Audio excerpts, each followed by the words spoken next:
In this world, everyone hopes to become a martial arts expert of the pinnacle realm, but not everyone has the talent to achieve their dreams. Young kids fantasize about becoming heroes, and the same can be said for Tang Mujin, a 20-year-old young man who makes the finest acupuncture needles for a supreme martial artist and becomes a disciple under his wing. But to get here, let's revisit Mujin's current lifestyle. He's a silent routine worker who wakes up early and finishes preparations before breakfast. Physician Tang, his father, is regarded as the greatest doctor in the region and is Mujin's role model. Mujin aspires to follow in his father's footsteps, but can't help himself from getting into trouble. That's how he got a black eye, which makes his homeboy Zhang Guok make fun of his ass. And just like any best friend, Guok thinks it would have been way funnier if Mujin's other eye was smacked as well. Suddenly, his friend recommends a giant-ass mushroom straight out of Mario. It's an expensive shroom that allows for a psychedelic experience, allowing people to experience amazing dreams. Mujin thinks it's a joke at first, but when he hears that he can live out the glory of a supreme martial artist, this man devours the entire mushroom whole when he was only meant to eat a small part. Bro is out here thinking he's going to become Shiru Emiya and unlocked his Reality Marble Unlimited Blade Works as the master of the swords, when in reality, nothing happens at all. Or so he thinks, because the effects start to quick in, making him dizzy and knocking him out. In his dream, a beefy old blacksmith regarded as the greatest one under the realm is hammering perfection. Tang Mujin thinks it's him, but suddenly remembers that it's actually supposed to be Uyezi. He retains his awareness of what happened, but still goes on to craft the 5 master swords requested by the king. This final work will be regarded as his life's legacy. In the end, the 5 swords are completed after 20 years of work, granting Uyezi a reward befitting his achievement. The heavens grant him immortality and celebrate the day he climbs to paradise. The dream sequence ends there with our boy collapsing on the floor. When he wakes up, he hears an angry customer raging out of his father's clinic. He asks Guok what happened and learns that Mujin was knocked out for a while and luckily woke up without any problems. Guok is hoping to God that Mujin doesn't expose him for possessing a crazy shroom, because that's the last thing you want to be saying to a physician. Pondering if the dream was real or not, Mujin goes to his father but reacts strangely to a needle he's holding. His head is about to explode as a gush of memories flood down on him. The angry customer apparently left because of the thickness of the needles, making it a painful acupuncture process. The old man looks around for the quality of his previous needles and reveals how thin one is from the other. Again, Mujin's body reacts strangely to the form of both needles, and he can't stop the ringing noise in his head. Bro ate a shroom and suddenly became a schizo patient himself. The boy quickly grabs the needle from his father's hand and rages with fury, insulting the needle's quality. Mujin's headache is out of this world. His head is ringing every time he sees an imperfect-looking item. In this case, one of the needles he's holding in his hands is pinching his brain out. Making his way past the people of the town, our boy struggles to hold his own, reflecting how he didn't have this ability the other day. But now that he's acquired such a power, or should I say the headache curse, Bro is practically buzzing out and hearing imperfect items calling out to him from everywhere. It's like Superman getting used to his super hearing ability for the first time. It's extremely agitating and Mujin can't take it anymore amidst the bustling crowd. His head is at the verge of bursting out, and the pain is getting so bad he's pinching his lips, reflecting how so many items look dog shit in his eyes. At the same time, among those imperfections, one tiny little needle energizes him and gives this man a sense of clarity. This is thanks to one man's efforts, the majestic blacksmith Siak with a skill second to none. Our boy settles in with the beaming clarity, but strangely, an air of realization hits him. You see, he shouldn't know about the blacksmith's work to begin with. Secondly, the other needle, the one that's making him lose his mind, is also the work of the same man. So what's going on? What's truly different about it? To answer this question, our boy puts one foot ahead of the other to seek the truth. In the next scene, we get to see a huge establishment with a chimney exhausting about. Here, when our boy sees the perfectly crafted items of the blacksmith, all of his irritation disappears. Instead, he's filled with clarity and a beaming sense of happiness, all thanks to one guy's perfected craftsmanship. While he's out here cuddling a damn sword, the woman in the background is probably starting to question if he's sword sexual or not. Suddenly, our boy decides to take a closer look at the weapon, and immediately starts connecting the dots with the dream he had of Uyezi. Thanks to the shrooms, Mujin is now capable of recognizing the true mastery of the blacksmith's skill. But that's not all, because the more he thinks about it, the more he realizes that this beefy grandpa with an arm bigger than my head is clear in his memory. It's as if Mujin has personally seen Siak's godlike work in person, as if he was there to witness his every move. Again, Mujin struggles to connect the dots, wondering if the dream has something to do with all of this, because he's out here receiving memories that he didn't even have before. But when you think about it, just like any person, Bro comes to one conclusion: it's just a damn dream, so there couldn't be anything special about it. After all, it's ridiculous to assume that he could learn to be a blacksmith from one silly little dream. The very thought makes him disappointed, believing that if it was the case, then his idiot friend Zhang Guan would be a top-tier martial artist by now. Bro basically said the shrooms are bullshit. Still, Mujin can't help but take a bold step to confirm his destiny by his own hands, believing that if he can go search for Blacksmith Seok, he can obtain a bunch of answers. But in the very next scene, Bro is getting shouted at the top of his lungs. You see, the man standing before him is none other than Seok's son, Ji-seung, and while he's also a blacksmith, he doesn't hold a candle to his father's godlike skills. However, the man is offended at the thought that Mujin came to complain about his skill because of one needle. Quivering in fear, our boy clarifies that he never really made such a claim, but Ji-seung is roaring with rage. Anyway, our boy has already confirmed that the original gangster blacksmith has retired, which is also the reason why it's hard to come by his craftsmanship these days. Ji-seung stops to admit that he's nowhere near his father's caliber, and he finds it a pain in the ass that the physicians are now bullying him too. Offering a challenge to the boy, the blacksmith dares him to scan and find Seok's original works among his shop. After all, he's all the more excited to learn what makes Mujin's critique so special if there truly is that much of a difference. But you see, here is where this guy fucked up, thinking that Mujin is an ordinary person. But in the next few moments, the boy collects all of the premium-looking blades, clearly because they could call out to him. This causes Ji-seung to feel utterly terrified, questioning how Mujin was able to collect everything in the span of a few moments. Ordinarily, other people actually disregard the same swords, thinking that they're too simple-looking. But Mujin, he cooked, ate, and left no crumbs. Funnily enough, our boy knows that if he had failed the challenge, he would have been seriously mocked by Seok's son. But now that he has personally applied his new power in action, he knows that the dream he had is no longer a delusion,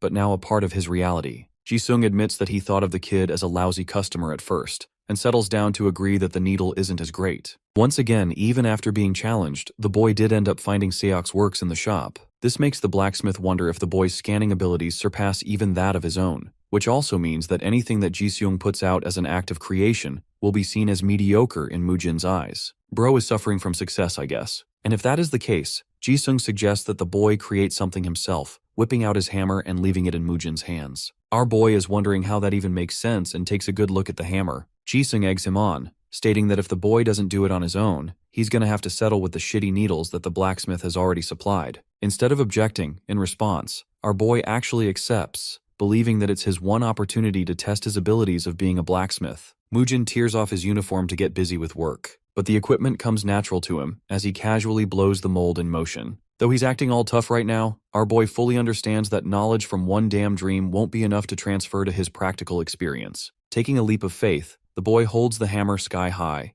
drawing a comparison that what he's doing is similar to requesting a patient to prepare their own medicine. The heavy hammer slams the mold, as Mujin's heart craves the process even more and more, surprising Ji-seung with the boy's concentrated stance. That perfect posture as he nails the hammer down, only to draw it back up again with a smile on his face. Yet again, the boy has confirmed that his skills from the dream have transferred to reality. As for the arrogant Ji-seung, the great son of the blacksmith Seok stands utterly puzzled. He was waiting to make a fool out of the boy, but this man has been humbled with the boy's every swing. Different from a physician, the boy appears to have a godlike talent for smithing, much like Seok, the man who spent an entire lifetime in metal forging. Every time the boy strikes with the hammer, Ji-seung hears a pleasant musical note. This is what you call perfection, ladies and gentlemen. It's as if Ji-seung were witnessing the very reincarnation of Uyezi before his eyes. It's not the case of talent, but something way beyond it. Recall that mold? Mujin has turned that into a beautiful slab, and his work inspires Ji-seung to see more of his capabilities. He wants to see Mujin do everything, from striking to quenching to tempering to even sharpening the blade.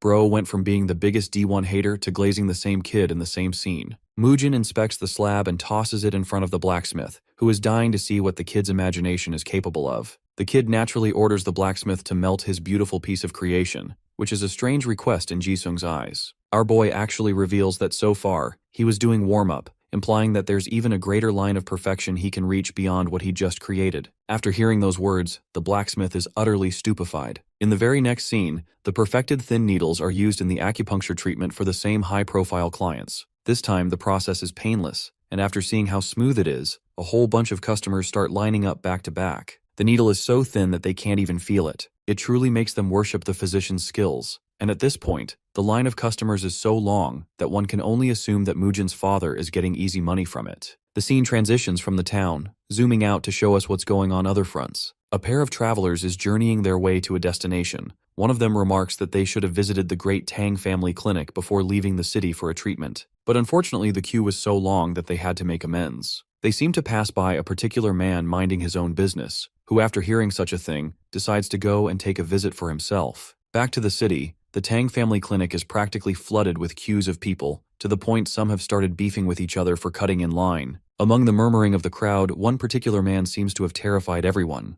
When Mujin comes out to check what's up, Bro sees a blade pinned against a guy's neck. Remember that badass uncle from earlier? He's the one causing the scene with a big smile on his face. Our boy quickly realizes that a fight's breaking out between two martial artists. The same purple-robed man decides to entertain the crowd with his skill. Except, he literally slices open the guy's skin, causing it to spurt out blood and forcing the boy to jump in. Mujin does his best to stop the bleeding, only to have his eyes widened in shock. The bitch left a carving on his victim's skin. The words, "eccentric physician," are printed on his chest. The shocking part is how he was able to do that with just one freaking slash, without causing any serious damage to the body. This display of skill confirms to the boy that he's dealing with a seasoned martial artist, and something tells him that he's heard the words "eccentric physician" somewhere before. Imagine you're beefing with a guy and the dude leaves a permanent scar tattoo of his name on your chest. I'd be pissed as hell. The martial artist makes a mockery of his victim, laughing at him for fainting after a tiny cut. Amusingly, he thinks it's barely a scratch, but I think this guy's idea of a tiny scratch is fucked up. Suddenly, he reveals his true nature. Bro is out here giving massive Akuma energy with that raw-ass aura farming pose and hairstyle. The dots connect at last. Mujin realizes he's the notorious physician killer called Lee Chung. Let's take a break and revisit the boy's childhood. You see, growing up, his dad was his champion and hero, always appearing as his role model. Though he wasn't the greatest physician of all time, the guy still held his own like a beautiful tree with a strong foundation, one that could be reliable even when times were tough. The man is a beast known for his resilience, and became an outstanding role model for the boy. However, Lee Chung is the complete opposite of his father's radiance. This aura farming fucker is dark, cold, and a martial artist known to have touched the heavens for his skills. He is regarded as one of the 3 greatest physicians in the world, a strange man who has the capacity to change the fate of people through not only his medicine, but also his blade. Though he's known for his murderous streak, many say that he doesn't discriminate if his victims are evil or not. If anything, Bro is Dexter Morgan, a serial killer who hunts down other physicians around the world. The fact that he's here means to imply only one thing, that Mujin's father is actually in danger. The boy quickly realizes that Lee Chung is actually headed to the physician's chambers. Expressing a completely normal reaction in this situation, Mujin roars in concern for his old man. But before he can stop the eccentric physician, the boy is stopped by Jin Song, a Qing Cheng sect instructor, who believes that this situation is out of their hands. Seeing the head instructor fold so casually like that has the boy wondering if they can use the branch leader to try and persuade the murderous martial artist. Pathetically, Jin Song admits that not even his master would agree to face the eccentric physician in any way. That is the true terror of one man, who is actively known as a criminal despite his physician background. Shockingly, the boy also learns that at some point, the eccentric physician actually became responsible for saving the branch leader's life, adding another reason for him not to stop him. In the end, the boy collapses in defeat, thinking that his father's going to meet his inevitable end. It's a truly sad fate when you're confronted with a reality that you cannot change even with the best of your abilities, and I hope you guys never have to experience such hardships in your lives. Anyway, Jin Song assures the boy that he shouldn't be supremely worried about his father's impending doom. After all, the eccentric physician may be a serial killer, but he's not one-sidedly evil. Moments after, the devil slams the door open, surprising both of them. It appears that Lee Chung has a really satisfied look on his face as he makes his way to Mujin. The boy takes one glance at the man's clothes and finds himself relieved, understanding that nothing bad must have happened. However, with one situation resolved, comes another when the martial artist grabs the boy's shoulder, sharing how he learned about a competent blacksmith nearby from Mujin's father. Lee Chung is hoping that Mujin will be a good boy and take him to the blacksmith. And well, our boy looks like he's shitting bricks in fear, so he accepts without arguing. The eccentric physician is glad to hear that and hopes the boy will be a convenient guide.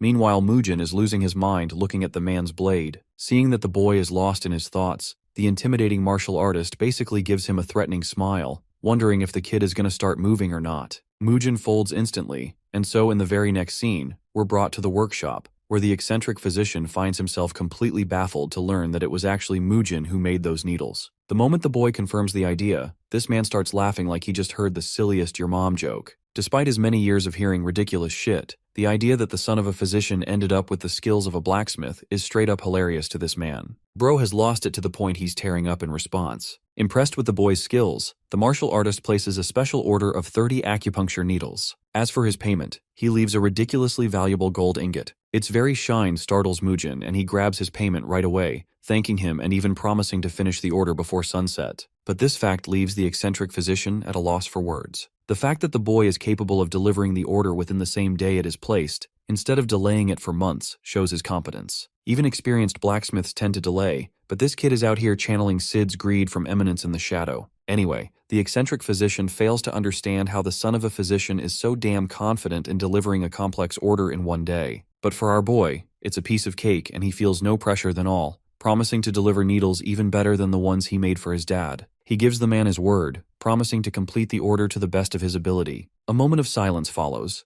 and right as it seems like the martial artist is about to cut their heads using his blade, he decides to sit down in peace instead. Meanwhile, Mujin is out here having PTSD, realizing that if he doesn't keep his word, this grinning bastard is really gonna kill him. Shortly afterward, the incredible process begins while the customer gets the front seat to its creation. Now, Lee Chung is questioning how the boy is going to tackle everything, because creating acupuncture needles isn't a walk in the park. It requires creating wire, then picking the best pieces, before grinding it all down. Based on the needles he saw at Physician Tang's quarters, he knows for a fact that they weren't invented out of luck but pure dedication. That's why he's personally invested in seeing Mujin forging them before his eyes. Interestingly, the martial artist observes our boy's ripped physique, despite his background as a physician. But then, he notices something. The boy's grip on the hammer curls strongly before it powers down on the mold, captivating Lee Chung's attention. Mujin keeps hammering again and again, displaying excellence with his every motion. In Lee Chung's eyes, he's witnessing perfection. In a little while after, it's all done.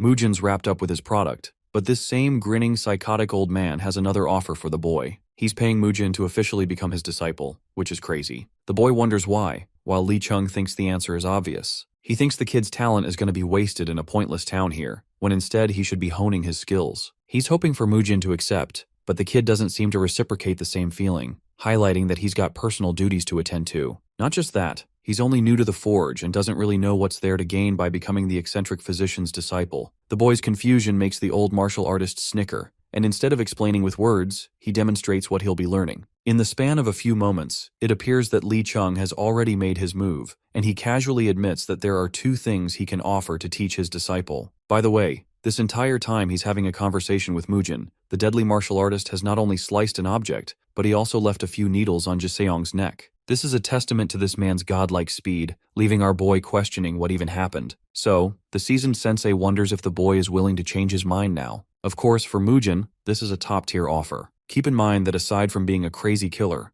Lee Chung is still considered one of the best physicians in the world. With this, he'll hone two skills at once, and even revel in glory being known as the student of the eccentric physician. Bro is out here in Delulu land thinking that his family's clinic will become unstoppable in that outcome. However, there is one thing bothering Mujin. Why him, and why not any other person? Murder Machine Grandpa over here keeps it simple and says that he just wants a skilled blacksmith, and in exchange he's willing to offer his knowledge and experience. All of a sudden, our boy is starting to realize that he's being forced into a contractual relationship, if anything. To test the boy even further, the eccentric physician comes up with a hypothetical situation, wondering how Mujin would treat someone with a shivering body and a weak chi. To that, Mujin responds appropriately by saying that fixing one's fluid imbalance takes top priority, and then strategically prescribing medicine is the second step. Once again, a perfect answer by the boy. The martial artist believes that if this kid has the commitment to memorize long-ass texts in medicine, then he can easily learn martial arts too. While Mujin has no idea why that comparison is being pulled out of his ass, the master comes up with another question. Lee Chung explains that strength isn't the only thing when it comes to martial arts, which is how most people treat martial arts. He doesn't want anything to do with fools who can't make anything out of his exceptional knowledge, believing that those people are fools who remain average forever. In the same manner, he says that only a fine expert can spot the difference between an average needle compared to a specially crafted one. Finally, Mujin decides to ask an ambitious question, wondering if he too can become a first-rate martial artist like him. The question is intriguing, but the master answers that it always depends on the teachings of a teacher, basically glazing himself that with him, Mujin's gonna get there easier than compared to most people. It reminds me of the fact that some people really hate studying math until they get a good teacher for it. The scene transitions back to the boy returning to his family's clinic, his eyes beaming with excitement, thinking that he can attain the pinnacle realm someday too. The idea excites him so much that this happy kid is already celebrating. until he falls down with a heavy thud right in front of his father. Mujin apologizes for being late, but the boy's father simply grabs him before his body begins trembling on his feet. Concerned, Mujin fears for his father's health, when suddenly the old man looks at him with tears in his eyes. He was so afraid when he learned about Mujin being taken away by the murderous physician. Though he didn't do anything to Physician Tang himself, he could have done anything to his child. But Mujin assures his dad that the eccentric physician is actually a chill guy who isn't as bad as the rumors suggest. Physician Tang confirms this and explains how Jinsung already made a report on how cooperative the man seemed. But he doesn't get why Mujin took so long to return when all he had to do was show Li Chung directions to the forge. Instead of giving an essay on what happened, the boy cuts to the chase and explains that Li Chung wants Mujin to become his official disciple. And well, that news utterly demolishes Physician Tang's expression. The man remains speechless hearing the information, while Mujin tries to spark conversation, even calling out to his father and wondering why he stopped all of a sudden. In an instant, the old man dashes with incredible speed to his quarters, only to return once more. This time he's come up with a bunch of silver. The boy glances at it in confusion, questioning what the silver has to do with anything. Physician Tang concludes that the boy should actually accept the offer. Mujin is at a loss for words, highlighting how he's needed for the clinic because they're understaffed. Besides, the kid thinks it's a lousy offer coming from the strange physician, so it's probably not that serious. However, his father assures him that their clinic won't face any trouble,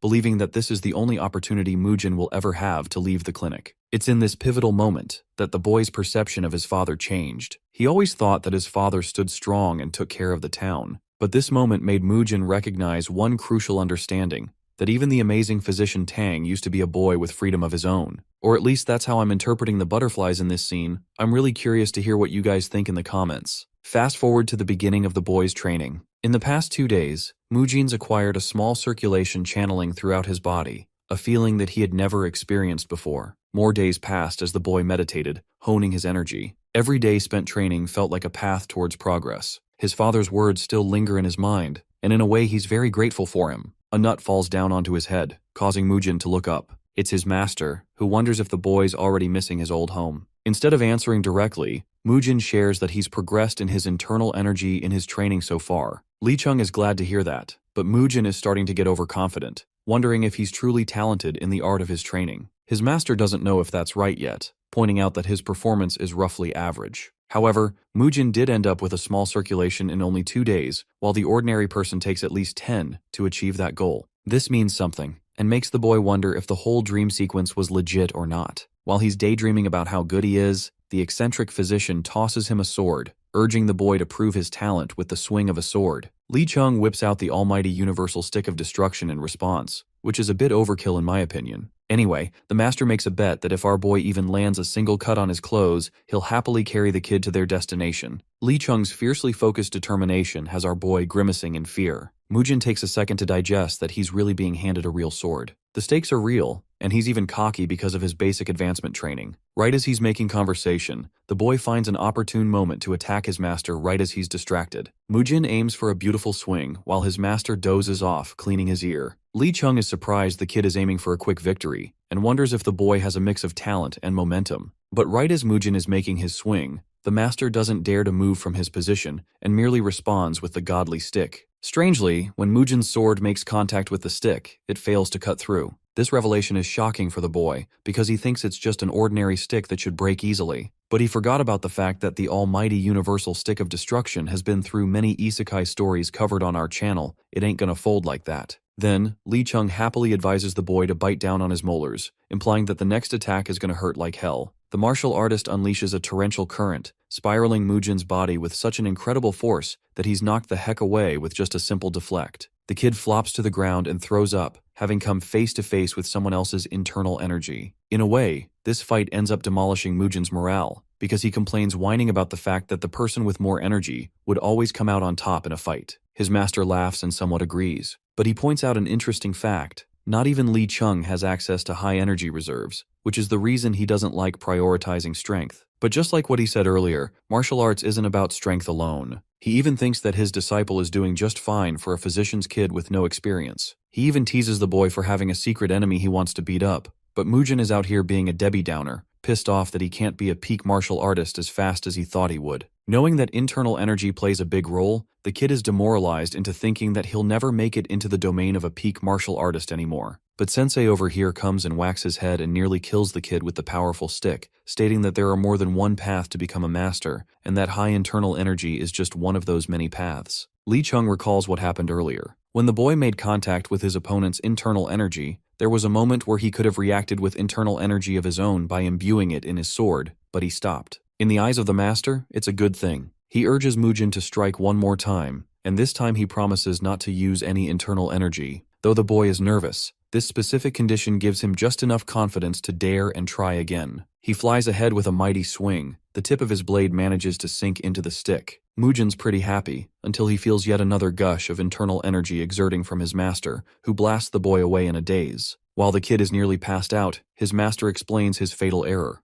Mujin thought he could win based on internal energy alone, and would have died all the same. He brings into question the boy's slow speed of accumulating internal energy, and if that wasn't a downside enough, the kid also doesn't have the natural aptitude to handle bundles of large energy all at once. Those two things may seem like pretty big disadvantages at first glance, but the reality is, the kid also has his share of strengths to go along with it. For example, he has excellent sensory abilities and can manipulate internal energy quickly. The kid is a lousy swordsman by comparison, but if he can imbue some of his internal energy into his weapon, he'll be capable of keeping up with second-rate martial artists. The wise master emphasizes that even wandering around aimlessly can open up a path of its own, and it makes him very happy for the boy's progress over the past 10 days. Hearing his master's words, Mujin jolts up in joy, already convinced that he's near the level of a second-rate martial artist, when that's not even the case yet. Suddenly their conversation is interrupted by a distant sound. At first they assume it's a wild beast, but then realize it's actually a human. In the distance, there's a guy wearing a peculiar uniform with 3 knots tied around his robe.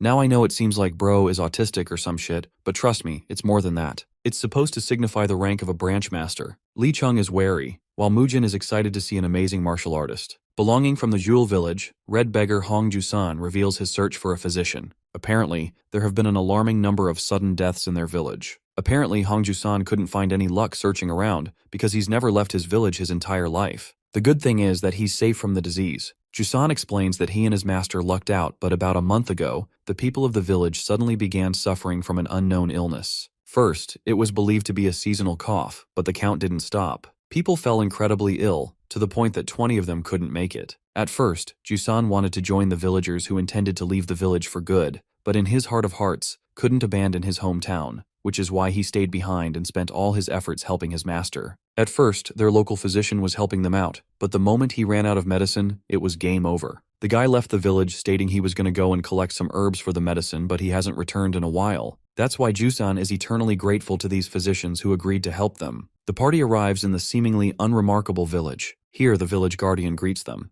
Hongyun takes them inside to a patient who is suffering from the same disease. The kid's condition is a cause for concern, which is why Mujin immediately checks on the poor guy's pulse. He can tell that the kid is sweating beyond the normal rate, and that he shares a weak pulse with a fast beating. Judging from his body temperature, he concludes that the kid's chi is being pulled towards his head. He curiously asks if the boy recently vomited, and learns that he died out of dizziness. Meanwhile, the eccentric physician is puzzled in thoughts of his own, when suddenly, Mujin concludes his findings, believing that this is the result of a plague. For a proper diagnosis, the boy thinks that they're dealing with something comparable to a summer's flu, but it's slightly different, evidenced by its strange smell. At the same time, Mujin reveals that leaving the boy unattended will put him at risk of suffering permanent brain damage or losing his eyesight. That's why the best course of action is to use acupuncture as a remedy, concentrating on specific points. Alongside his methods for a treatment, Mujin also lists out a bunch of medicines as his prescription, and I'll do you guys a favor and skip the names for them. Mujin's words captivate the attention of his master, who is impressed and orders him to begin the treatment.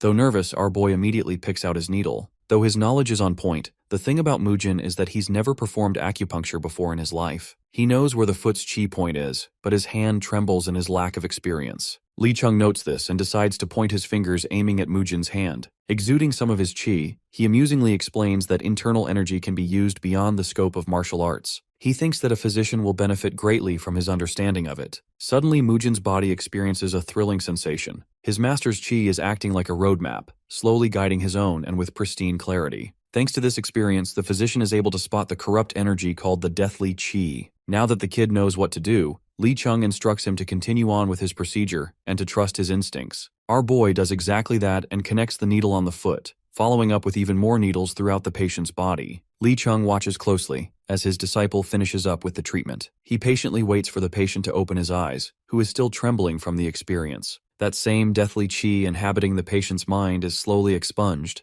cleaning the child's body and also putting him out of harm's way. With a satisfied face, Mujin takes a sigh of relief. His master is even more proud of him, sharing that his disciple has learned a lot of things in one day. But even after everything, Mujin's face is one of determination and happiness, signifying that he finally became a true physician. Later that day, we come to learn that the local village physician actually spent savings out of his own pocket just to gather herbs for the sake of his people. Physician Yam believed that bringing herbs from distant land would yield greater results, so he gave all of his money to the traders. This shows that he's actually a good man, and thanks to his courageous decision, everyone else in the village collectively started pouring in amounts to contribute to his cause. However, because of the fact that the herb traders don't visit small towns like their own, what ended up happening is that Jusan went to the mountains himself to look for a hopeful cause on his own. Even though Jusan's actions were reckless and aimless, it's because of his actions that this man's son was cured. He's glad to admit that the boy's condition is showing healthy recovery, and even allows the kind physicians to stay in the village for the night. Mujin and his master quickly go inside their lodging. Chung takes a good scan of the environment and even notices a cute doll next to his feet. Intrigued, he picks up the doll, while our boy is busy in his thoughts. Mujin finally breaks his silence, questioning the legitimacy of Physician Yom. His inquiry surprises Chung, who thinks that they can't make immediate conclusions as they haven't even met the guy. However, Mujin is at a loss and doesn't get why a sudden disease is spreading like wildfire in a village full of kind people. The villagers have prepared a feast for the physicians, but Chung thinks they shouldn't compromise their inventory and only eat sparingly. I really like how, despite boasting the reputation of a serial killer, the eccentric physician is a nice guy at heart. Sharing the meal, Mujin picks his master's brain, questioning what kind of disease they're even dealing with. Chung confirms that he doesn't really know for sure, as this one feels off in every way. It's like he's never encountered something exactly like it before. This revelation actually comes as a shock to the boy, because he's practically speaking to one of the top 3 greatest physicians ever, and even he is clueless. To that, the master enlightens his disciple that even experts don't know everything about the world. In fact, every time he learns more about something, it creates 5 more questions for him. This is pivotal for Mujin, who delusionally thought that his master knew about every single disease to ever exist in the world. Chung expresses that if that was the case, then he wouldn't be busy journeying the lands. This is an interesting revelation to Mujin, who wonders if his master is traveling the lands in search of a cure for a specific disease. Chung thinks about the question and confesses that he used to have such a desire, and even then he knows how to cure the disease now. There's no point anymore. His ominous explanation is barely touched upon when suddenly Mujin hears the cries of someone from out in town. He knows that the village is wailing in pain, and despite his best guess, he can't yet declare a proper medicine. Pondering the patient's condition, Mujin wisely tries to understand the problem in a deeper manner. While he's lost in calculating a conclusion, his master suddenly reveals a heartbreaking story of his late wife and daughter, who became victims of an illness. Chung explains how both of them encountered an intense fever before red spots took over their bodies. Just like that, he was forced to take them to a physician and brought the most reliable doctor he knew in his village. Unfortunately, no matter who he brought, they couldn't identify a cure. In his efforts to find a cure for the disease, Li Chung lost his family. In the span of 3 days, both of them died. This horrible story terrifies Mujin, who prays for them. But in the eyes of the wise master, he thinks of the story in a more positive light. In fact, he's moved on from his tragedy, and believes it can even be used as a humorous tale when you really get to the bottom of it. Naturally, he grieved and struggled after losing his loved ones. Li Chung left his house in a spiral of emotions, every fiber of his being driving him towards a purpose. However, 10 days after he set out, he arrived in front of a village. He was wandering aimlessly, so it took him a long time to get there, when in reality, it really shouldn't have taken him more than a day. Interestingly, this village boasted its own local physician, and the old man smiled at him brightly, a scrawny weakling who appeared untrustworthy in every way. Despite all of that, he ended up confessing the symptoms of the disease to the physician. In response, the man said something earth-shattering. He asked for 5 coins, assuring that his family will be fine after they take his medicine. Back then, Li Chung had a ton of money he could spend. Coins meant nothing to him. The moral of the story in Li Chung's eyes is that his family died not because of a lack of funds, or bad doctors, or particularly that he lacked something. The reason his family met its demise is merely because other doctors couldn't possess the same knowledge as this one. And that is the humorous tale of why the cunning martial artist chose the path of a physician and became top 3 in the realm. His ultimate goal is to gather all the medical knowledge so that it can be accessible to everyone. At this point, 3 decades have passed since then, and he's long forgotten the faces of his family. Instead of setting out on a villain arc, Bro decided to have noble intentions for the world so that anyone else couldn't suffer what he did. Maybe we can all take a lesson from this story too. The young disciple carefully listens and notices the beautiful irony in his master's words and his laugh. It seemed to carry a similar weight to the anguish of the villagers' cries. The scene cuts to the following day, where Mujin sets off on a journey to identify the source of the disease by investigating outside the village. His master is intrigued and decides to join the investigation on his own. He's gonna beat Mujin's ass if he sees the boy accidentally slacking off. Anyway, the physician's kid searches around the farm and decides to investigate a well. Next up, he goes up to find the house of the old man who first contracted the disease. Let's zoom in and take a peek into Mujin's thought process. He understands that warm illnesses are fundamentally different from cold illnesses, which are responsible for cooling the body. Both show their own symptoms, but they're equally caused by the same deathly qi, which emerges in an unhygienic and cool environment. But from his findings, Mujin couldn't locate any deathly qi in the pigsty, or the well, or even the storage room. Knowing that plagues always have a starting point, he's closing in on his investigation.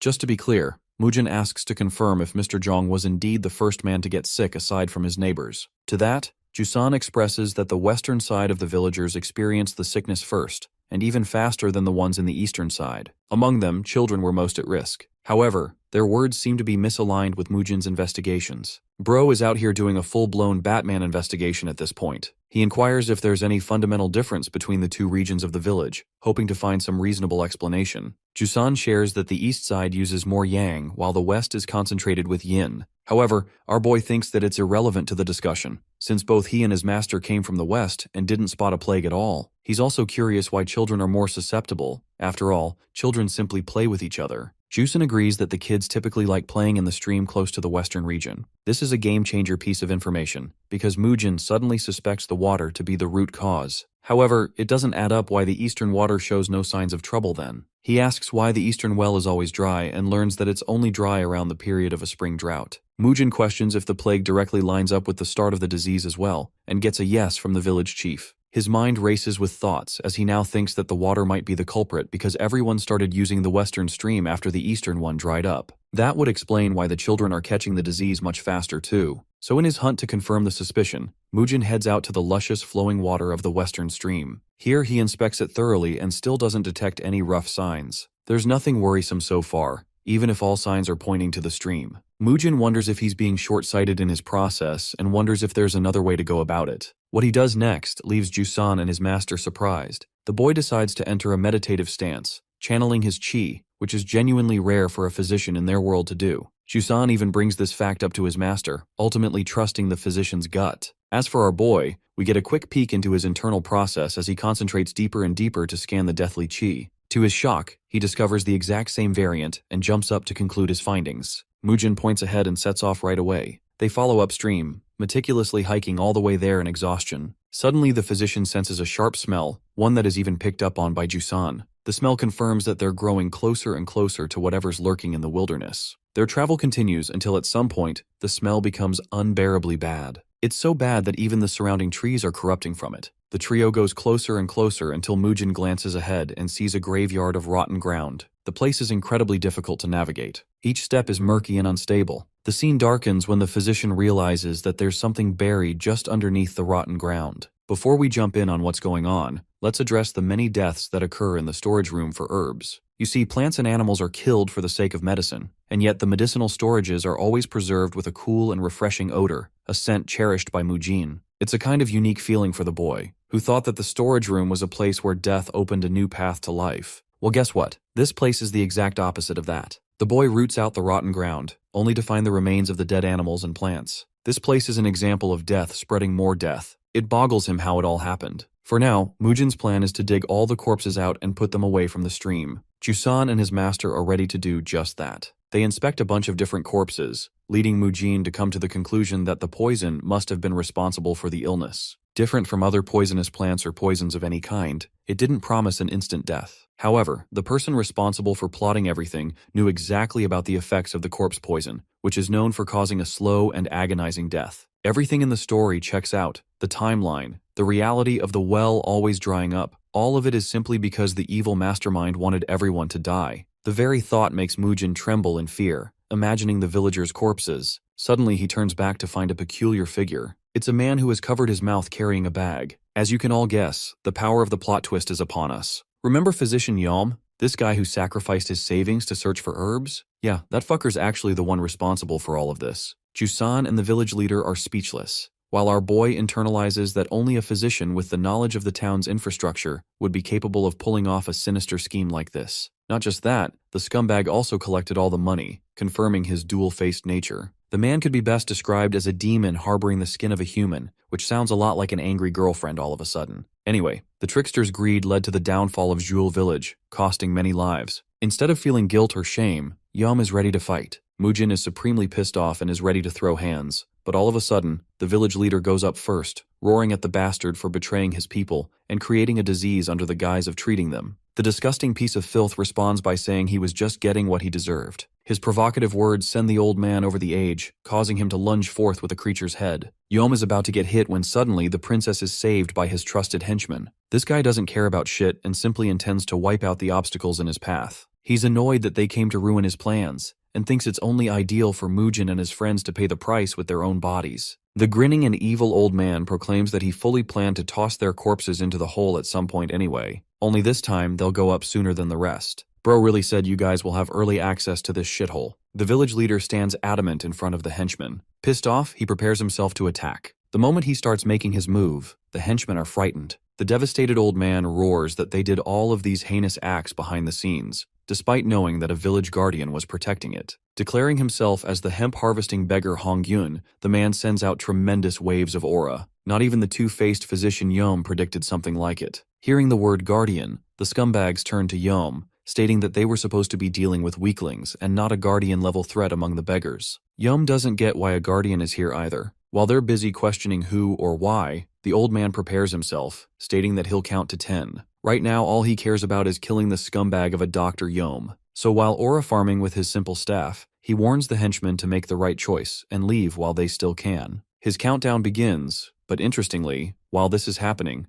Mujin carefully notes that even a basic roar coming from the Guardian was enough to paralyze them in fear. Jusan comes up to emphasize that he must run away now. This is a shocking instruction out of nowhere, but Jusan insists that he run away, even going as far as to help him get out of the stream. He wants the physician to run as far away as possible from here and to report back to the village, even though it's a burdensome task. The countdown continues as our boy begins to question what's the big issue or why he needs to run in the beginning. He was standing next to supreme martial artists so they could handle the threat easily, but suddenly Juzan expresses that he doesn't even know what the pinnacle realm is, implying that he's an amateur. This revelation really changes the dynamic of the situation because now it seems like the odds are roughly even. Juzan explains that he and his master will take on these scumbags in a fight. On the opposing side, Yom smacks his men to fight, believing that they can easily wipe out 2 beggars and a physician. The old man's count reaches 4 as his body trembles. The fact that he's going down this route implies one thing, and it's that he's willing to go out fighting. That's the impression left in Mujin's eyes, who fails to understand the logic behind a beggar choosing to sacrifice himself so much. With the stakes raised higher, he turns to Jusan, insisting they all run together, believing that the eccentric physician will destroy these clowns as long as they reach the village. However, Jusan strongly rejects this approach, grabbing onto the physician's body. He declares that it's going to be impossible to protect the physician while they're on the move, so the only logical choice is for him to make it back to him and protect the village. The tale of the village is profoundly sad too. You see, all their lives, these guys had to beg to get by, but the people always treated each other with kindness. The Guardian's count reaches 6, while Jusan is out here reminiscing the time his master told him that they must fight for the villagers' sake at some point. Side note, I love how this man is out here spilling lore in between a 10-second countdown. On the 7th count, Yom sends his men to go ahead and kill them while they still can, believing that running away won't get rid of their gambling debt. Seeing the men advance, the Guardian scans their moves with his eyes, waiting for the opportunity to strike. Sensing danger, Jusan lifts our boy, begging the physician not to resist. In the final moment, Mujin is tossed the F away like he's some kind of bird about to mature and fly. As he's being flung away, Jusan roars at him to just focus on running. The last thing Mujin sees is the incoming sight of the attackers, his mind wondering what will become of his friends. He even ponders to try and help them in this fight, knowing that their opponents are weak too. Right as the two parties are about to engage in their clash, the physician ultimately concludes that they'll actually stand a chance of winning if they fight together. But suddenly, Mujin's expression turns to shit when he sees one of the assailants whipping out his sword. He was trying to hunt down the physician, but Jusan quickly tackled him, allowing our boy to fall into the stream. Juzin, being the ultimate wingman, stood his ground until he saw the physician leap out and escape. Some time passes as Mujin's legs carry him all the way through the forest. This time, he believes that he's making the right choice by running and fulfilling a final request entrusted to him. Right now, passing on the important message is more crucial than anything, but that's the thing that's also bothering him. You see, Mujin can't stomach the frustration of running away and leaving his friends to die. The grimming reality is that Jusan and Honggyun will be torn to pieces and shoved into the hole, while the best he could do is run with his tail between his legs. Unfortunately, he's helpless to do anything when he's a beginner martial artist himself. A panting Mujin stops to realize that he would never resort to running if he was as powerful as his master. In his mind, he views the brave beggars as equally worthy of respect. He knows that both the beggars made a choice to stay and fight, even if they weren't top-tier martial artists. This is the part that's really pissing him off. Adamant in his resolve, Mujin looks back with a determined face, hinting that he'll face his fears. Grunting and panting uphill, Mujin races his way back, his eyes steeled with determination. The situation reminds him of the time he saved a kid from being bullied by other children in the sect. Even though he himself got his ass kicked black and blue that day, Mujin felt a feeling of pride instead of focusing on the pain. Standing up to injustice was always his style. Right now, he's fueled with a bunch of thoughts trying to intimidate him. Some part of Mujin wants the fight to be already over, but one thing's for certain. He thinks that if he runs away here, then he'd remain a coward for the rest of his life by regretting this decision. I think there's a lesson here to face your fears, because there's nothing more frightening than regret. Back to the scene of the fight. Luckily, our boy has reached a crucial moment. The beggars are holding their ground, despite being severely injured. Watching quietly, the physician wonders what he should do. Both of the beggars are surrounded and can't keep up. Their opponents, on the other hand, are getting cockier than ever. The sword fighter rushes to kill the blue-haired beggar. His blade slashes the stick with brutal impact. Even though the stick maintains its integrity, Jusan is staggered and leaves an opening to his side.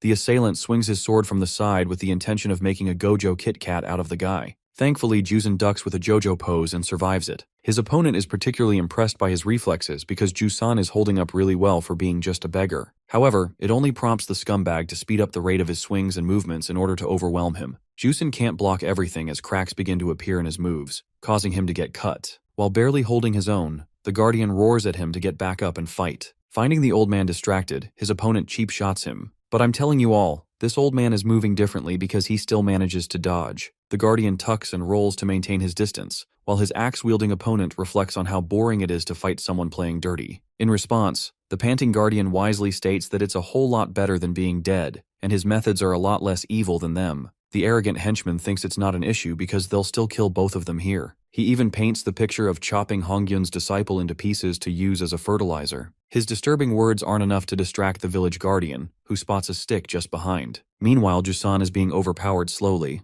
The village guardian stands his ground, refusing to give up. While his assailant is rushing to attack, the old man hastens to grab the stick. His opponent fails to connect a swing, but unfortunately Honggyun fails to grab the stick as well. This is a cause for concern, because Honggyun keeps getting distracted by Jusan's side of things. In an opportune moment, he grabs some dirt off the ground while evading his opponent. Fueled with his love for his disciple, Honggyun chucks dirt against his opponent. Even though the guy dodged, the attack serves as nothing more than a distraction, allowing the Guardian to latch onto his body. This is dangerous, because now the guy can easily swing his axe at the old man's figure. Blood spurts out in the distance, causing a worried Jusan to look back. The reality is true, the axe really did connect. But in this moment, the old man unleashes the last of his internal energy, roaring his disciple's name with all of his might. The scene is heartbreaking to watch, because yet another axe swing is lodged into the old man's back. Despite his pain, the Guardian roars at his disciple to use this opportunity to return the favors of the villagers. In the very next second, the guy is already on the move in the air. Meanwhile, the old Guardian has endured numerous stab wounds on his back as part of his sacrificial plan. Jusan's about to attack, when the other sword fighter tries to jump in. But unexpectedly, a stone is smashed in his damn face. Mujin made the right move coming out when it counted most.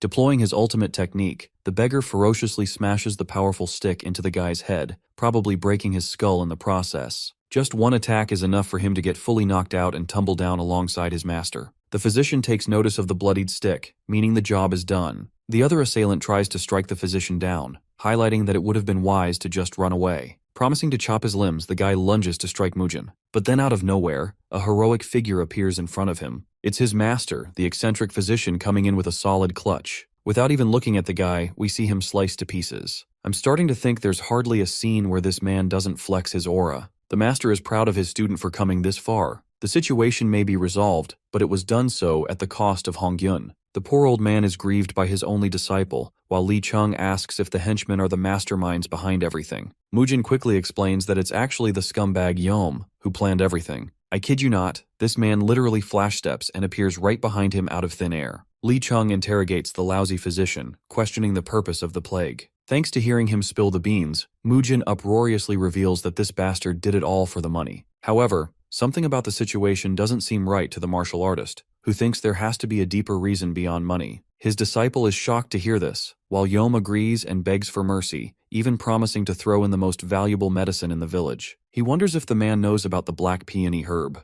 Its very name stuns the boy, who recalls that this herb blossoms in a place concentrated with negative energy. Even though it's not as revered as the 10,000-year-old snow ginseng or even the grand rejuvenation pill, it's just as famous as them. It's actually considered the flower of heroes, growing in the corpses of the battlefield. And it just so happens that Physician Yom is prepared to hand it over as long as his life is spared in the process. Both the disciple and master are stunned when they see the blooming peony herb up in the distance. Its very sight confirms that this guy isn't lying. An even more pissed off Mujin wants to beat this man for giving up the herb because he's a slimeball who wants to save his own life. However, Li Chung pulls the boy back, expressing that the deal is different from a mere exchange. In fact, the real reason is because any skilled physician would know that trying to obtain the peony flower will result in one's death because of the deathly qi. Goddamn, this man was genuinely about to pull a last-minute clutch if he wasn't exposed like that. Yum's sneaky plan is torn apart, as Li Chung reveals that the flower is known for feeding off of death, which is one reason why this guy went ahead with his plan to gather corpses. His ultimate plan was to use the villagers' dead bodies to feed the flowers even more, nurturing them so he could use them in another plan. It was a cunning plan,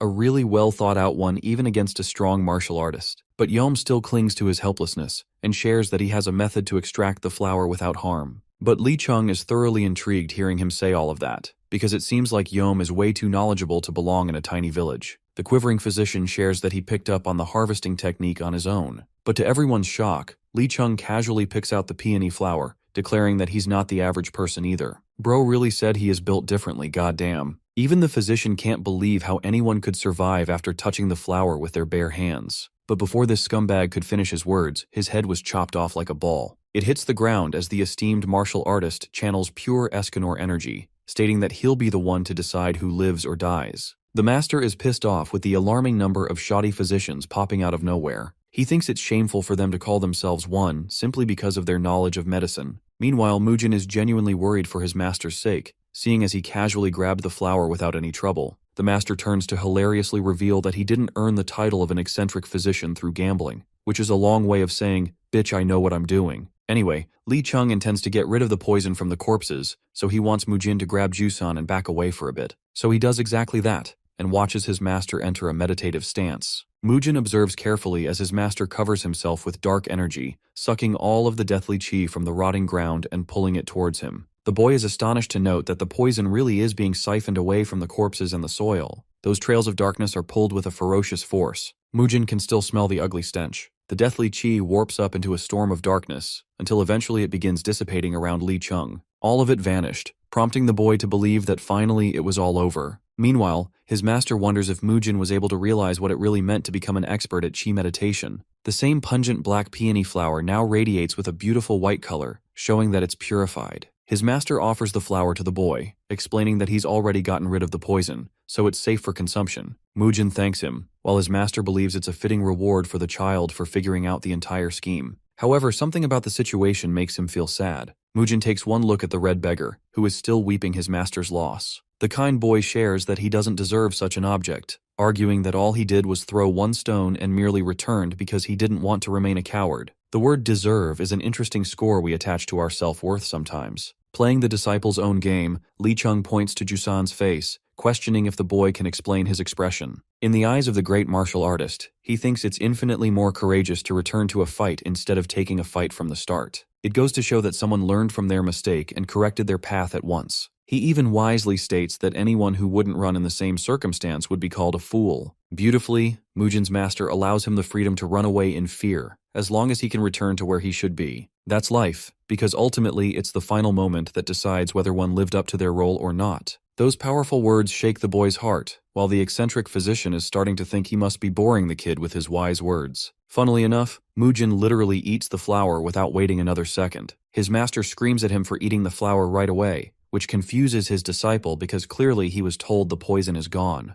In the same breath, Mujin's body is stunned with the effects. In the next scene, they're walking their way back while the young physician expresses great pain. His master thinks he's a dumbass for consuming a cultivating medicine without using any technique for it. In order to consume it, he should have performed the black tortoise cultivation method first. So now, he's got to make up for it and properly manage his chi to make up for it. An exhausted Mujin begs his master to show it again. And well, this man ends up dropping a damn essay in a single breath. It's actually one of the biggest dialogue boxes I've ever seen. And somehow Mujin is able to follow his words, though Li Chung tells him to shut up and keep focusing more. Little by little, the young disciple actually succeeds in channeling his chi, impressing his master, who thinks that the boy will be fine before they even return to the village. In fact, he's got even higher hopes for the child. Once again, instead of focusing, Bro starts yapping about the glorious chi of the black peony flower, causing his master to roar at him again for being overconfident. You see, he's yet to make this chi a part of his own body, so he needs to perform the cultivation technique repeatedly to get it right. Since our boy can move more comfortably now, Li Chung instructs him to assist the beggars. All of a sudden, Mujin acts like he's sick again. That's how it went until they finally reached the village in the next scene, explaining to them everything that happened.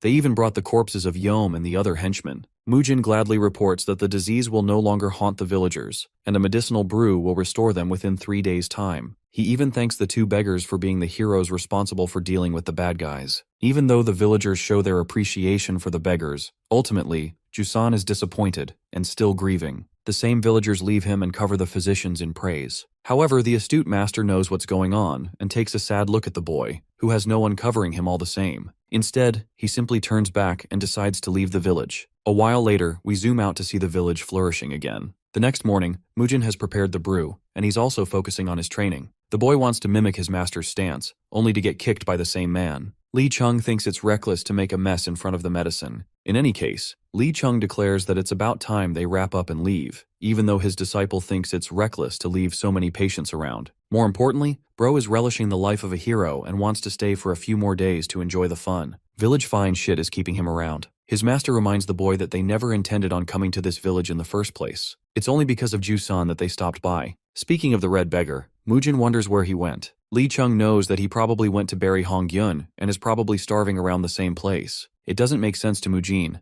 Why would someone starve themselves when they are directly responsible to save the village? But apparently it's part of the beggar's sect. After taking a life, they grieve because they can no longer hold the status of a beggar after killing a martial artist. Instead, Mujin realizes that Jusan probably thinks he's some kind of threat to his village. The kid wonders what he'll do, and Li Chung replies that it's something he'll have to decide on his own. That is the reality everyone has to face after taking a person's life. Shortly after this, both of the physicians bid their farewells to the villagers and continue on their journey. Navigating away from the forest, they find themselves drawn to a graveyard. There are a bunch of mounds around here, and just in the distance is a grave with 2 sticks next to it. Offering their utmost respect and prayers, the physicians do their duty. Mujin notices his master is still praying and suddenly spots Jusan, who appears to be more stable than ever. He thanks them for helping them out and wishes them a safe journey. Knowing that the guy probably hasn't even eaten a meal, Mujin rushes to hand him some food. The good thing is, Jusan intends to stay in Jewel Village as part of his duty and belonging. He knows that he's going to be in a pinch, but part of being a beggar is always knowing how to survive, so he's okay with that. In Mujin's mind, his master's words ring clear, and he fears the worst. Suddenly, the boy makes a surprising proposal, urging Jusan to tag alongside them.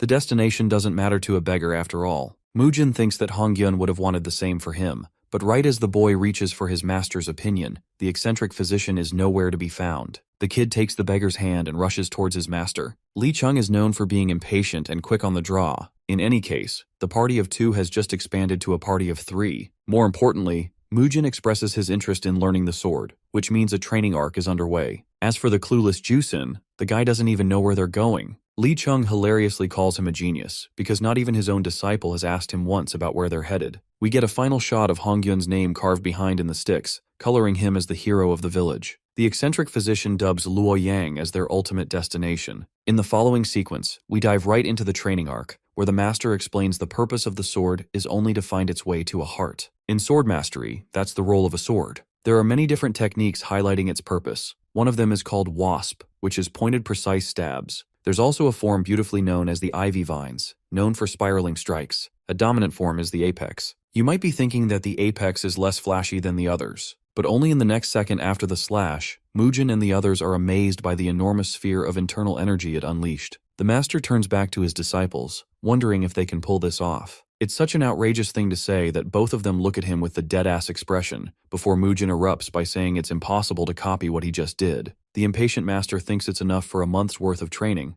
Meanwhile, Mujin is spitting out facts when he says it's clearly impossible to destroy entire trees after a 1-month training plan. While they're arguing back and forth, Jusan is probably regretting his life. In fact, the master asks him to come over and give it a try. Both students try to mimic the apex form, and though it seems like they're improving in the eyes of the master, our boy genuinely can't feel the difference at all. The master instructs the kid to try once more, correcting his posture and tweaking his form. From this distance, Jusan feels happy for them in a period of learning. The young physician rants out to his master for being so strict after a month's training. Meanwhile, Li Chung reminds the child to remember his manners. Their brutal training regimen currently consists of practicing palm strikes in the morning, using purple cloud steps in the afternoon, and then sparring using the heart-piercing swords in the evening. That's the routine these guys have strictly followed for a month, and so far Jusan is kicking our boy's ass, having won all 30 fights. The beggar reflects that even after a month's worth of observing the two, he finds their relationship to be stranger than usual. Sometimes these two bond really well, while other times they're meaning to get under each other's skin,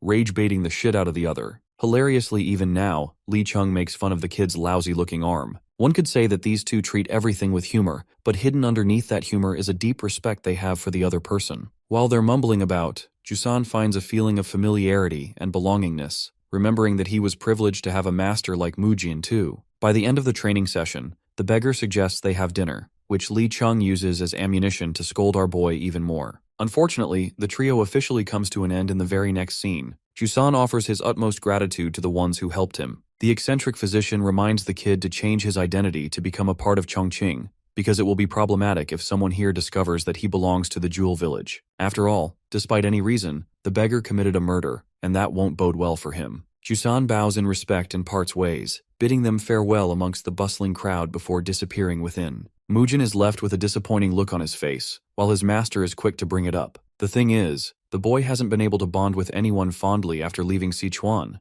and Jusan filled that void for him. Hilariously, his master teases him that the real reason is that he lost 30 duels against the guy. Anyone would be mad after taking 30 straight L's in a row. Mujin shouts at his master, who uses Batman's techniques to vanish again. Li Chung doesn't want to hear his yapping and tells the kid to get the move on. The duo arrives at the Feng family blacksmith. They want to borrow the forge for a while, and in exchange the blacksmith can witness the raw talent of the child. It's an outrageous offer, completely ridiculous for anyone to hear, and yet the eccentric physician hypes up his disciple as the most talented child of the land. Mujin is practically dying from embarrassment and thinks no one's gonna accept the lousy offer. The blacksmith thinks for a moment and surprisingly accepts, much to our boy's shock. Right away his master shoves him to start working. The blacksmith doesn't even mind if they borrow materials for the work, hoping to get a good show. Li Chung is having a kick out of the situation, while Mujin is annoyed and wonders what's the need to make a sword all of a sudden. Bro thinks he's being treated like some kind of prized circus monkey he can use for his own gains. The eccentric physician tasks the kid to focus on making the scythe for the blacksmith first. Then he outlines the conditions of their deal. After all, he was promised to receive the boy's smithing services in exchange for teaching him. Basically, this is like Mujin paying his monthly fees for being tutored. Still, the problem is, he's never made a scythe before in his life.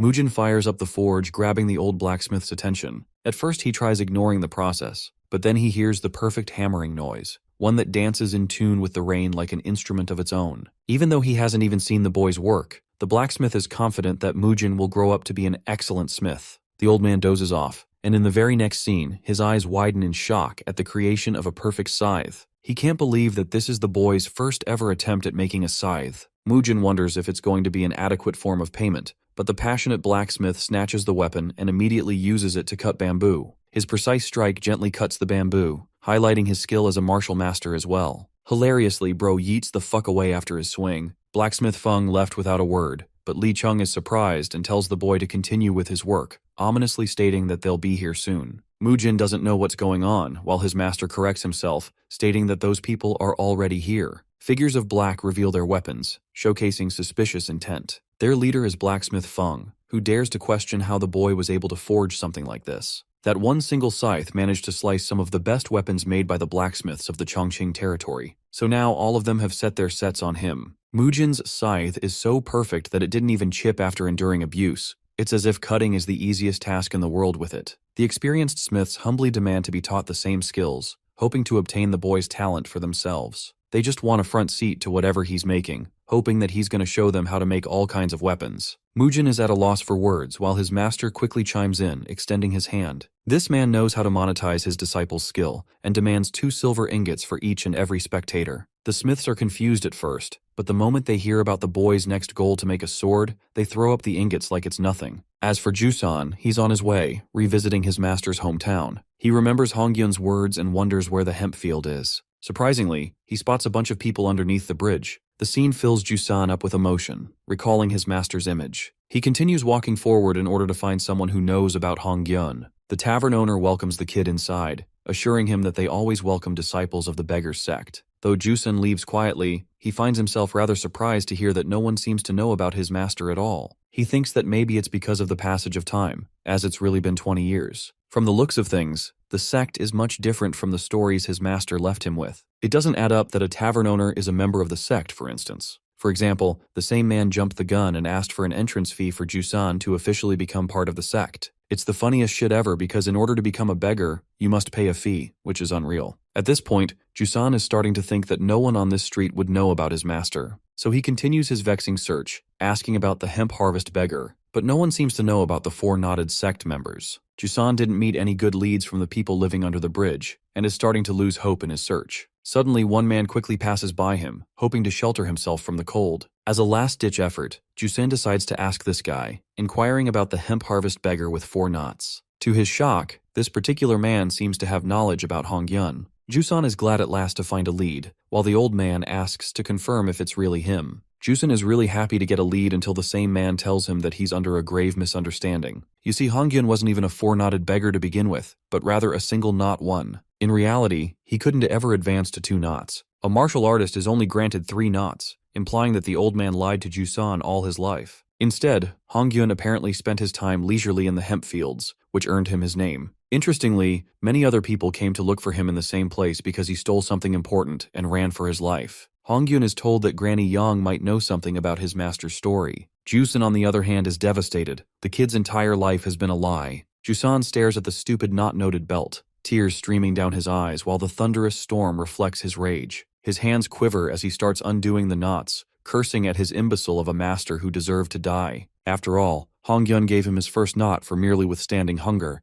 and a second one for merely recovering from a fever. That's not how things work, as each knot requires a set of skills. For Jusan's case, the kid kept earning knots for basic reasons. That's actually the main reason why they couldn't do shit against Yom's men, because all of the techniques were fake and shitty. Jusan roars up to the heavens, realizing that everything he ever knew was a damn lie. He's grateful that his dumb master died like a dog in the end for lying all of his life. Venting out all of his frustration, Jusan is about to throw away his belt into the water, but suddenly collapses in his spirit, admitting that his master wasn't a guardian, let alone anything at all. It doesn't add up why a crappy beggar like that gave up his life to protect him. Jusan plunges his fist into the water and slowly lets go of the belt. His eyes pour down tears and his face is pathetic as it can be. The belt is lost and he's last seen crying under the storm. Let's shift the perspective back to our boy, who has been working diligently all day. Mujin is done for his shift, but his spectators want to see more. Thankfully, Blacksmith Feng is there to speak up for the boy's case, believing that it's best to let the kid rest for a while. All further questions are postponed until the next session. Suddenly, Mujin sees a familiar face. It's the beggar and his friend Jusan, who looks like he's been through shit. Well, it takes a while for the poor guy to explain his story and his findings about his master. Mujin doesn't know how to react, and his first question is if his dear friend is hungry or not. Surprisingly, he learns that Jusan was given food by a beggar child under the bridge, who was kind enough to let him eat. Even though he refused to eat at first, something came over Jusan, and he decided to make the girl happy by eating her food. Instantly, Mujin slams his back for taking food from a beggar girl of all people. Our boy urges them to leave at once, which makes his friend question where they're even headed. Mujin shines a smile at him and states that they're gonna cleanse him for good. That night, he takes his friend to a nice restaurant. It's a luxury experience, one that Jusan is completely unfamiliar with. Bro is dazzled while Mujin tells him to eat until they're dead. They ended up chugging down food with confidence, only to become fire-breathing dragons because they forgot about the Asian spice levels. Even the beautiful musician is getting annoyed by their ruckus, but at least homeboy Jusan is happy. They ramble around, with Mujin even giving an impression of his master. The night continues with the two friends enjoying their heart out,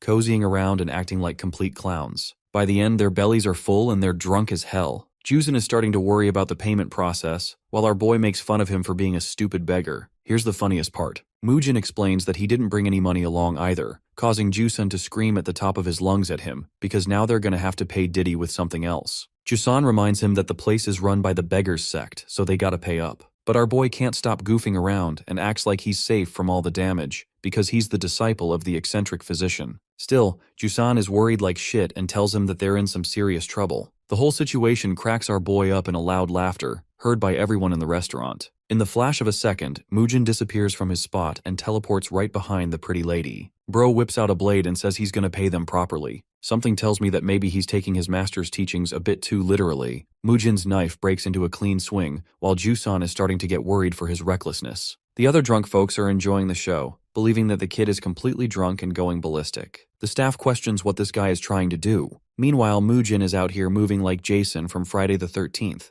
This man literally glares back with the most ominous-looking evil side-eye I have ever seen. His aura is threatening enough for the staff to call the guards. Little bro is out here basically saying, "Ref, do something." Meanwhile, Mujin continues being a reckless fool. The guards order him to come down quickly without making a fool out of himself. But our boy stays there, disregarding them like they're nothing. Just when they're about to come close, Mujin spills his drink in a swerving motion, revealing his majestic masterpiece. He carved a sculpture thanks to his expert knife work. The drunk Mujin wonders if the guards want to disturb him from paying. They tell the lady to keep the music up, and much to her annoyance, she follows up with their demands. Mujin continues to carve a masterpiece with colorful strokes of his knife, tantalizing the spectators. When he's done with the blade work, he smashes the mold, revealing his incredibly detailed masterpiece of the thousand-handed Buddha. The statue is majestic, and a brilliant form of payment for the food he had. The disciple actually picked up a nice lesson from his master Li Chung, who told him that he was always treasured for his skills and gratitude, no matter where he went. And just like him, Mujin's skills are out there earning favors from everyone all around.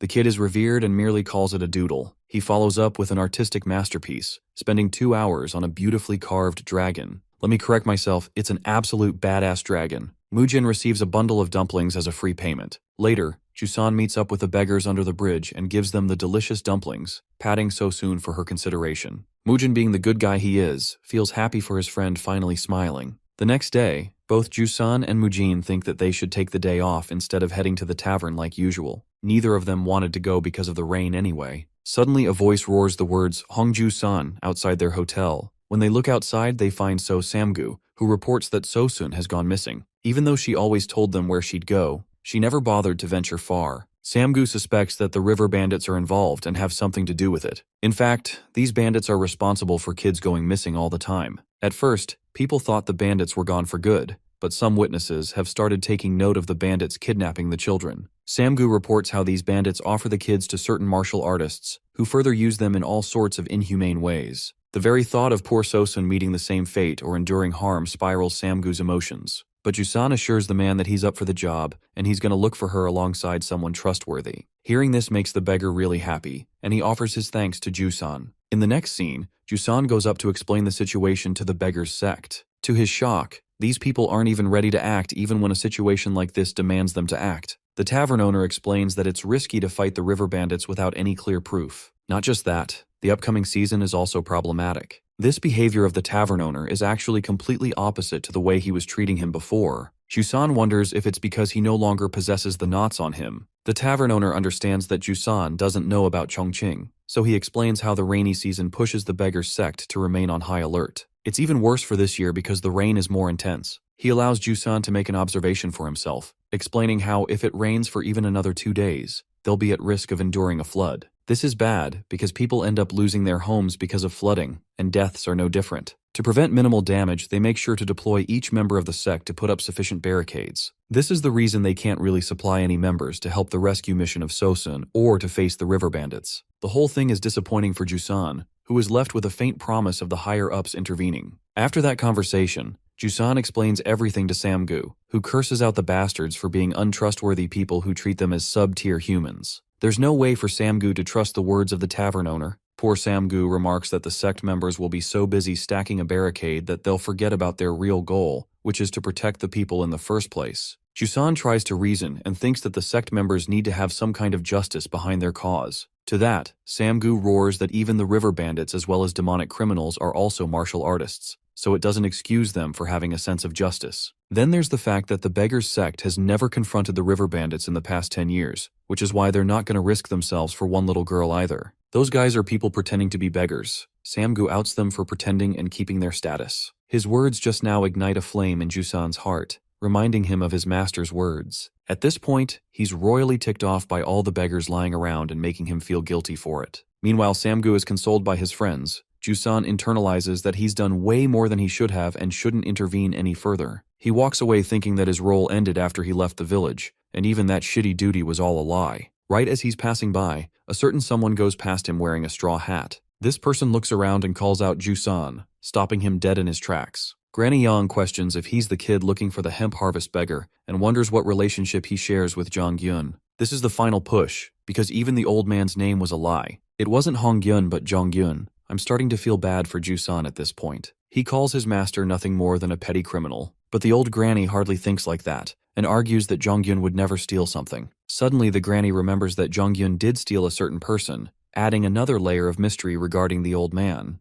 The mention of stealing a person really shifts the dynamic here. The old granny confirms her words, stating that 20 years ago, an important conflict took place in Chongqing between the secular and traditional factions. The leader of the secular faction was someone called the Red-Faced Old Beggar. Opposing him was the vice leader of the headquarters, called the Willow Hill Beggar, who belonged to the traditional faction. Each faction held its own views, and while it wasn't considered a big deal whether a beggar wore old or new attire, small things started piling up and grew seeds of doubt and hatred among both sides. This eventually caused a gigantic conflict, resulting in the death of the Willow Hill Beggar. The conflict exploded even further after his death, because it was shortly after that day that the traditional faction was driven out of the Chongqing region. It was also that very same day that the old man, the hemp harvest beggar, ran with the son of the Willow Hill Beggar. This actually makes sense. The sacred treasure he stole was the son of their hero. Preparing himself, Jusan asks for the kid's real name. It is revealed that the boy is called Hong Jung, but the granny thinks that it's pointless to talk to him because he doesn't even seem to know the Willow Hill Beggar's son. She takes her leave and leaves a message for the hemp harvest beggar, which conveys that she's doing fine. Before she can finish her sentence, Jusan storms out and disappears. Again, bro is out here overwhelmed with emotions, piecing together one truth with another. Everything about the old man was a lie, and it just doesn't add up why. Jusan has understandable frustration and is skeptical of other lies too. He stares into the river, plunging his hands inside in an effort to reclaim what he lost. Jusan tries his best to search and plow the water, looking for the knots he threw away. Despite his best efforts, it's all futile. All he can dig out are a bunch of weeds. All those knots, the one he threw away in frustration, are gone now. But this man doesn't give up. He decides to dive right into the waters for himself, emerging shortly after. His determination is shown every time he goes in and out of the water. Jusan swims deep, holding his breath to the best of his ability while he looks for the 4 knots of the Guardian. This time, instead of resenting his master, he recognizes the duty entrusted to him behind those knots. That's how the old man made his way to Jules village after all, and nurtured the young child, treating him like his son and feeding him well. He even trained the boy. All of that act was done so that he could protect one person. All of it was done to protect Jusan himself. His master gave away his own life for that cause, becoming an example of a guardian. It is with that determination that he keeps on going, until he finally catches sight of the knots on the riverbed. Holding it with both his hands, he plunges it out, barely maintaining his breath anymore. Jusan hurries back to the top. His vision is starting to fade, and he's at the verge of losing consciousness. At the very cusp, he blacks out while seeing Mujin's figure reaching out for him. Our boy successfully manages to save his friend's life and pulls him out, dragging them outside the water. Mujin reclaims his breath, roaring at his idiot friend for taking every opportunity to ruin his damn clothes. He thinks Jusan is stupid for taking a swim in this insane weather. But despite experiencing a near-death situation, Jusan clutches to the knots and simply laughs. His laughter turns maniacal, freaking out even our boy. The beggar asks his friend for one last favor, which is rich in Mujin's eyes, who literally saved his life a moment ago. Bro is like, I saved you from drowning and you're already asking for more. Filled with brimming hope, Jusan proclaims that they must rescue Sosin themselves from the bandits.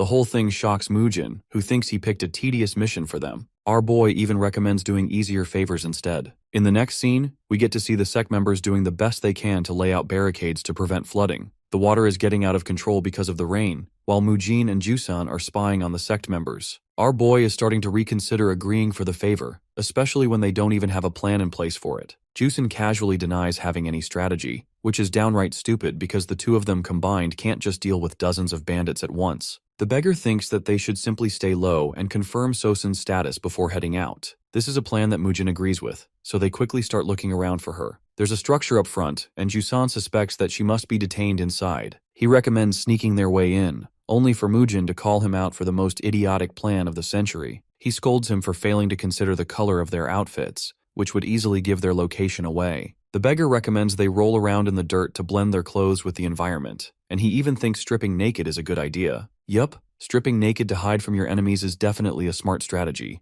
100% no cap. Suddenly, both of them hear two members doing patrol duty and talking shit about their job. I mean, us bro us, but keep that a secret between you and me. They're complaining, but they're still happy they don't get to be yelled at by their leader this way. Meanwhile, our dynamic duo basically realizes they're absolutely fucked, a feeling mutually shared like they're on Bluetooth or something. The patrollers are armed with weapons, while Mujin is questioning what kind of bandits team even bothers having patrollers on their side. He thinks it's unwise to take a fight with them here. The whole situation makes him shiver in fear, and he's hoping to just stay put like a statue, waiting for them to pass. Unfortunately, those guys are supposed to cross over a bridge, so unless they've got really bad eyesight, there's no way they're gonna miss two intruders lurking close by. Mujin brainstorms and wonders if they should hide under the bridge, but disregards the plan thinking the two of them won't fit. He sees Jusan, who appears to be close to the bridge, gesturing out hand signs like he's in Naruto or something. The message is basically to direct Mujin to hide behind the rocks, while Jusan will go the other way. It's a solid plan because the sound of the rain will block out any noise they make. As dumb as Jusan is, he's still got a good head on his shoulders for when it really counts. I call cap though.